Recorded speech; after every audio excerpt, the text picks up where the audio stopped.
My name's Randy Rubenstein, and welcome to the Mastermind Parenting Podcast. At Mastermind Parenting, we're on a mission to support strong-willed kids and the families that love them. Hi, everyone. Our topic for this week is the lovely topic of sibling fighting. Sibling fighting. In fact, I hear two siblings fighting in their crate in the back of my closet if you're watching the video. I'm like, you guys are being noise polluters. I am locking you up. And now I have a little, I don't know, there's some shenanigans going on in there. And as of right now, it's not my business. It's between the two of them.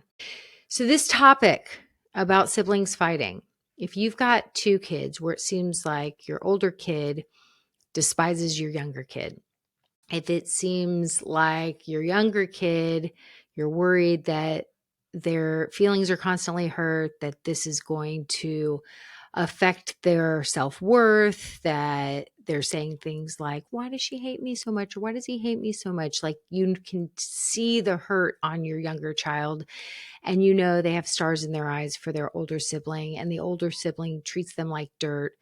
This is an impossible situation for any mom to be in, for any parent, but especially moms. Like, this gets us at our core. I know it does me. So that's what this week's episode is about. And it was inspired by, as y'all know, I've been reading the Judy Blume books, and I reread Tales of a Fourth Grade Nothing, which as a kid, to be honest, I didn't really like. None of the Tales of a Fourth Grade Nothing, anything that involved the Super Fudge books, right? Peter Hatcher, he was the star of Tales of a Fourth Grade Nothing. He was the fourth grade. And his younger brother, Fudge, was a toddler. And Fudge was constantly just like really just doing ridiculous things that were just not okay. And the same theme in Judy Blume's books, where the parents were a bit clueless and the child seemed like they were more with it than the parents. It's like, how are you guys not seeing that this situation is not okay? And you just so see it from the fourth grader's perspective, where the younger sibling is just constantly like going into his room, crossing boundaries, messing with his stuff. And there's no consequences. The parents don't back Peter up. And there's times where Peter's like, that's it, I'm running away.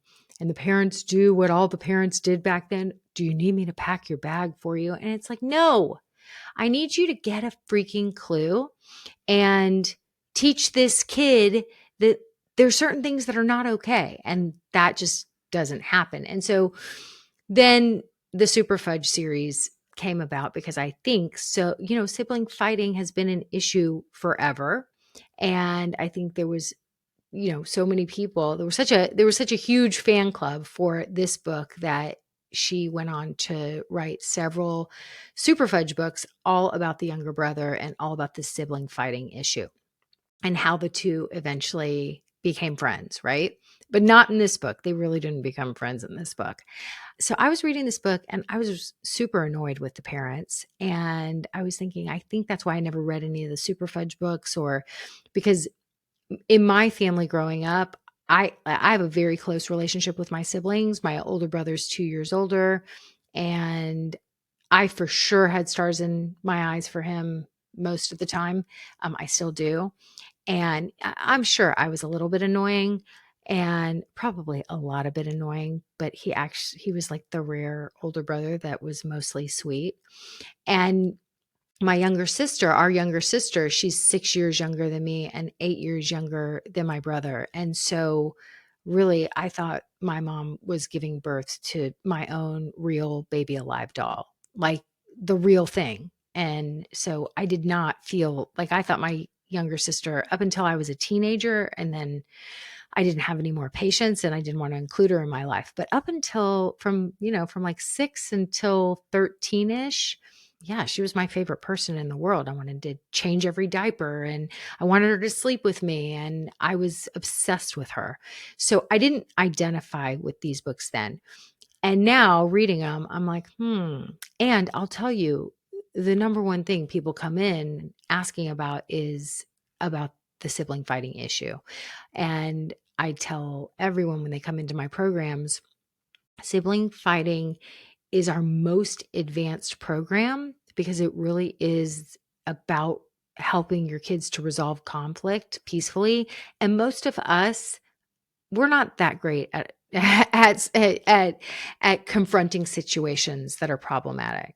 I mean, most of us, it's hard. Conflict resolution is very difficult. So what I am going to include here is our last Masterminding Monthly, which is our monthly free call. It's a free coaching call where I teach a little something, and it's a targeted topic, okay? Something that a lot of people are, just something that feels relevant. So last time it was sibling summer stress. So the whole call was about sibling fighting. And I taught 2 pieces of my sibling fighting tool. My sibling fighting tool, it's a whole program. It's a 4-week program. And if anyone's interested in it, just know you can join my mini masters. Go to my website, mastermindparenting.com/mini masters, all one word. And you can take that sibling fighting program and do it as a self-study. So putting that out there. But I taught in the Masterminding Monthly the biggest game-changing part of the tool that I teach. And I've never heard anyone else teach about sibling fighting in the way that I do. A lot of what was informed actually came from my daughter getting old enough to weigh in on all the ways I had screwed it up and what she would have preferred and what would have actually helped her, and the thing that did eventually help her. So my daughter really helped to inform this tool. And I've never heard anyone else teach sibling fighting the way I do. And I think it is one of the greatest things that I teach. So what we're including here on the podcast is an excerpt from our Masterminding Monthly call where I teach, I think, the most important part of the sibling fighting tool and the thing that really makes me different from the way other people coach parents on how to help their kids resolve conflict. So enjoy listening, and I hope this really helps you out. And I also hope that you sign up and come to our next Masterminding Monthly call. It is, I think it's August the 17th, and I hope that you join us live for that one. These calls are, they're becoming the highlight of my month. They are so much fun. So enjoy this episode. This is a game changer, okay? The other thing in my extensive 4-week program sibling fighting tool that I teach is you go, if safety is jeopardized, who do we normally go to? When you walk in and one kid is smacking the other kid, one kid did something to make the other kid cry, what do you typically do? Who do you typically go to? What do you typically do? I would love to hear anyone cop to what we all do. What is that primal mama bear instinct? What do we do when you see one kid who's just made another kid cry? Right? The oldest, I'm always saying, your brother's 4. What the heck? I used to say that. I have 8 years between my oldest and youngest son. You're twice his size. I made the same mistake. All the tools I teach are mostly informed by the mistakes I made, just to make anyone here feel better. Okay. Blame. What are you thinking? What are you doing? I can't believe you. Right? You just said what? Why are you always so mean? Why are you always hurting your sister? Why are you? So we typically attack the aggressor. Okay. And this is what we're going to change. We're going to put our energy on the injured party for a ton of reasons that I can't get into, but this is a game changer. And that's why you got to walk away and do the little tapping thing and get yourself to a place of regulation so that if and when it gets heated and safety is being jeopardized, you can remember injured party, injured party, injured party. You go to the injured party. What we focus on grows. When we continue to put all of our energy and all of our attention on the hurting, on the child who did the hurting or the most hurting, we're going to get more hurting. When we put our attention on the healing by going to the injured party, and now notice, I don't say the victim, the aggressor and the more injured party. I do not say victim, because when we go and attack the aggressor, we treat our other child like they are a victim, and then they become a victim. And then guess what victims don't know how to do? They don't know how to stand up for themselves. They don't know how to have boundaries. We're not able to teach them new skills.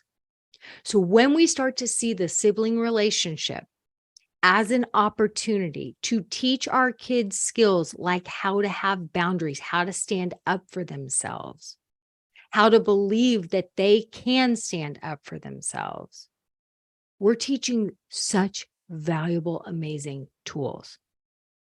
Right? Oh, good. I'm so glad it's eye-opening.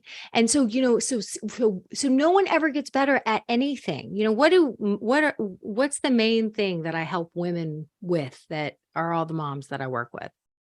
Boundaries. We all suck at boundaries. We were taught not to have boundaries. We were taught to please all the people, make sure everyone else was happy. We don't even know what boundaries are half the time. So when we all of a sudden see our kids bickering and fighting and the long summer days, and we're like, yeah, conflicts are going to happen in life, like all the time.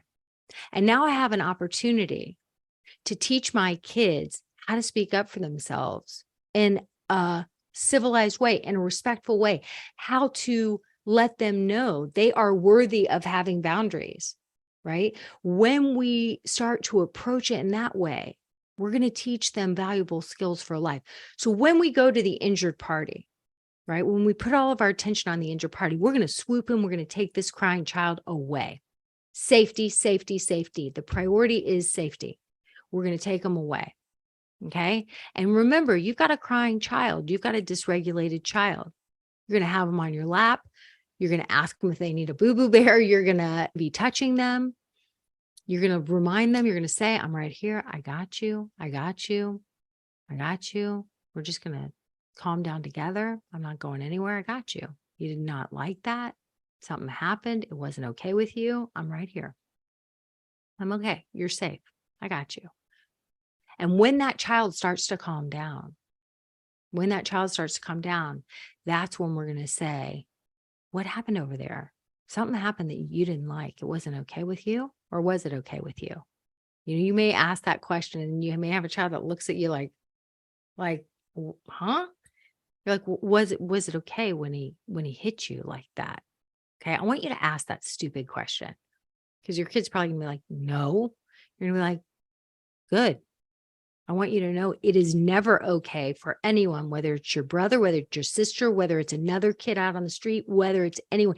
It is never okay for someone to lay their hands on your body, your business. Absolutely, it's not okay. So what do you do when somebody tries to lay hands on your body? What do you do? What do you do? Your kid might look at you and you say, no way. Absolutely not. You may not touch my body. That is not okay. Any one of those things. Because I'm glad you're upset about it, because it is not okay. Can you imagine if every little girl received the messages at 4, at 7, at 10, my body, my business, you may not touch my body? I mean, talk about using sibling fighting as an opportunity to raise empowered girls. Pretty powerful, right? Right? You're safe. You're safe. You're safe. You're safe. Okay. So that was just a snippet, but those two things, we're going to assess whether it's our business. We're going to if safety is in jeopardy, then we're going to jump in. We're going to give our attention to the injured party. Okay. Now, it doesn't stop there, but that's all that's all the teaching I can do tonight. So now I'm going to go through some of these real life scenarios and weigh in on it. Lauren says, when one is clearly provoking the other, how do you guide this for the one getting annoyed? Happy to get coaching on this. When one is getting annoyed, like they're getting provoked, then the child who's getting annoyed is the injured party. Okay. So as long as you continue seeing it and seeing it, it really, if safety is not in question, it's not your business. It's just not your business. I would talk about it out of the moment, at a non-relevant time. I would talk about it out of the moment. Hey, I noticed that I felt like you were getting annoyed earlier. Yeah. What do you think you could do when that's happening? Do you think you leave the room? Do you think you say, hey, what do what do you want from me? Do you think you ask a question? Do you think you stand up for yourself? Let's role play it. When we don't insert ourselves because it's not our business, and then later on we can tell our kid needs a little coaching. When we take the time to role play it with our kids, it's kind of fun. It's kind of fun for them because we're like, okay, you be your brother or you be your sister and do the thing and I'll be you. Okay. And then we'll switch. When we put our energy on the role playing, we're just teaching them skills, like important skills for how to stand up for themselves, how to communicate when something's not okay with them. And when we do it out of the moment, our kids actually in their thinking brain and they can hear us, they can take it in. It's really, really valuable. That's when we're able to sort of shift into the coaching role, and it can really be a game changer. But I think the best thing to do is to stay in your own lane when it's going on. And if safety's not in jeopardy, just make a mental note that your kid could use some coaching later and then talk to them out of the moment. Okay. Kristen, this is a good one. My older daughter hasn't liked her little sister since she was born. Little sister worships older sister. Older sister can't stand her. Have dealt with fighting for years. I'm so burnt out. Summers are, of course, harder. Thanks. Okay. So what I'll say to this is, for the older sister not liking younger sister since she was born, you know what that makes older sister? A sociopath. I'm just kidding. It makes her the opposite of a sociopath. It makes her a normal human. And the analogy that I like to tell all the time, it would be like if your spouse all of a sudden came home with like a new wife or a new husband. So for me, let's just say, okay, I'm married to a man. If he all of a sudden came home one day and was like, oh, meet Jennifer. And I'd be like, oh, is she staying for dinner? No. I married her too. She's living here now with us. You guys are going to be fast friends. You'll love her. She'll be great. I'd be like, what in the ever living fuck is going on here? I didn't give permission for Jennifer to come and now be a part of our family. What are you talking about? So that is the nature of the sibling relationship. It really is. Like, little kids are egocentric. They didn't ask for your time to now be divided for this other, like, no. So the sibling dynamic, as far as the older child is concerned, it starts out as an adversarial one. It just does. And the younger sibling always has stars in the eyes for the older sibling. And your girls are normal. Okay. Your girls are normal. Kristen, you are Taylor Swift to the girls, and you always have been. That's what I like to call the mama, because my daughter for many, many, many years was obsessed with Taylor Swift. So you're Taylor Swift. And older sister, guess what she learned early on, probably around the age of 3, when 3-year-olds are testing all the limits, good attention, bad attention, all attention from Taylor is amazing. Okay.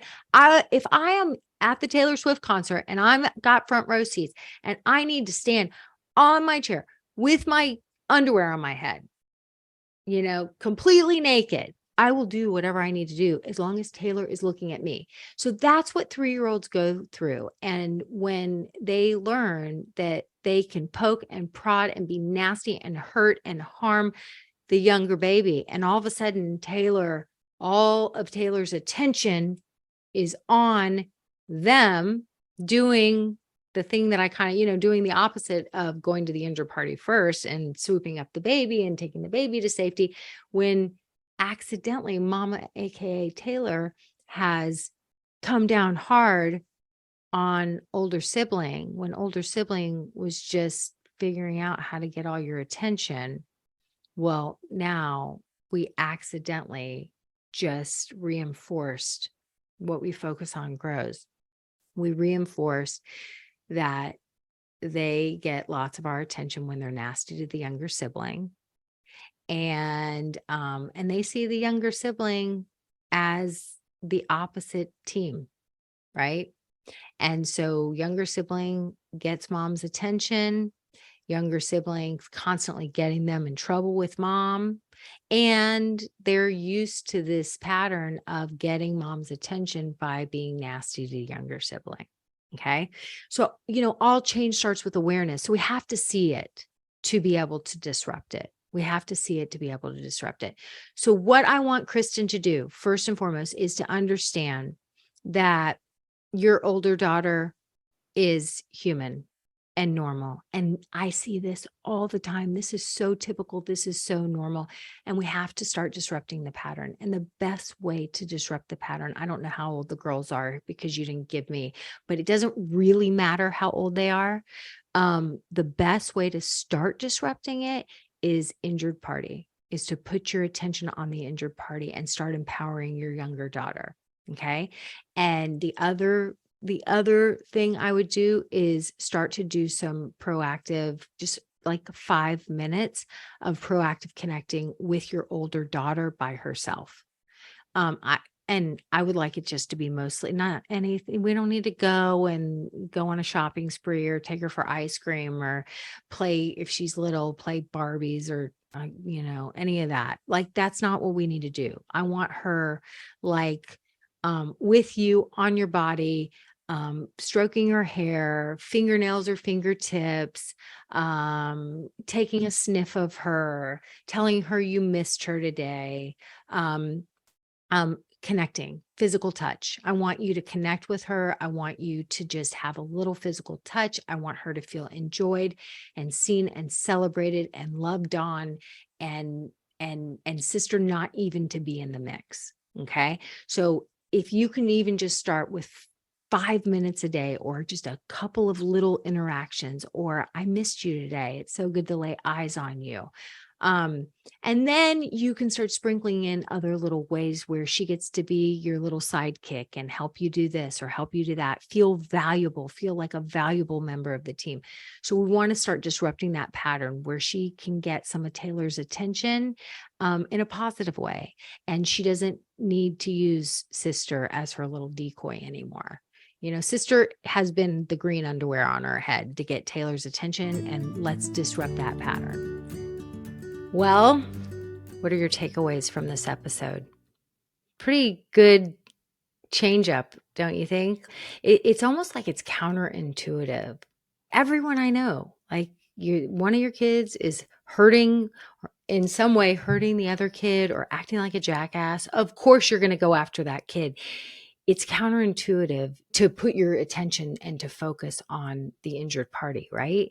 And it's an interesting reframe, and you'll get the hang of it. The more you practice, we're focusing on the healing. This is really positive psychology. Okay.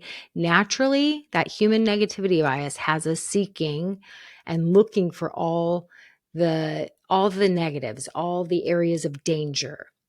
And, anything that we can immediately jump on that it feels like it's compromising our safety.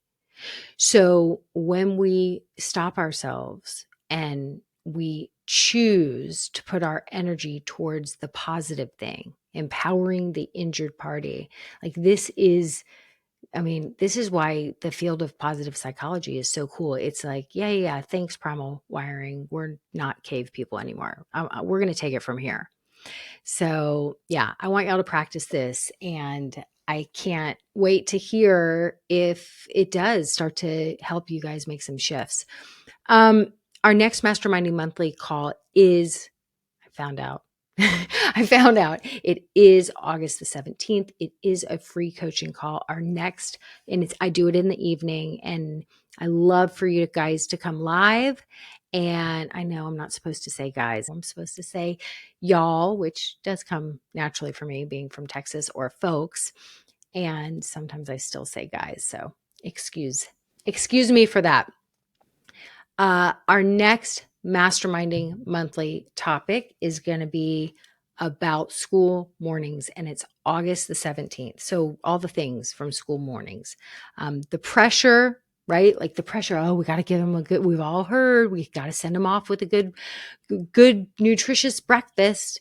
And then you have the kid that won't eat anything, or then you have the kid that only wants to eat sugary cereal or crapola. And so you've got all this pressure to feed them the right things. The anxiety about not being late, that was one for me. And for me, it was always about, so it's like not being late for the bus, or not being late when the carpool arrives, or not being late if you're the one driving carpool, or not being late if it's just you driving your kids, getting your butt out the door, and then you have little kids or anyone dragging feet, or if you have teenagers, you've got clothing drama, maybe even for little kids, like my strong-willed son, highly sensitive son. When he was about three or four, I remember I had to like cut all the tags out of the shirts. Like they would itch him, and it would be drama in the morning, and it would be intense. Last minute clothing changes or hair drama, all that pressure and that intensity and all the things that make school mornings sort of dreadful. That's going to be our topic. I'm going to coach you on it, and we are going to walk away having some shifts, having some plans, thinking about things differently. And I'm really excited because I think this is a super relevant topic, and this causes so many people stress, like every single day.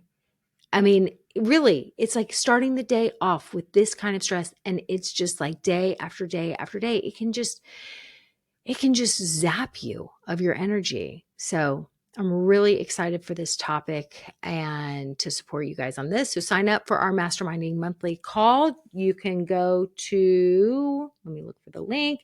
It's mastermindparenting.com/monthly. The link will be in the show notes.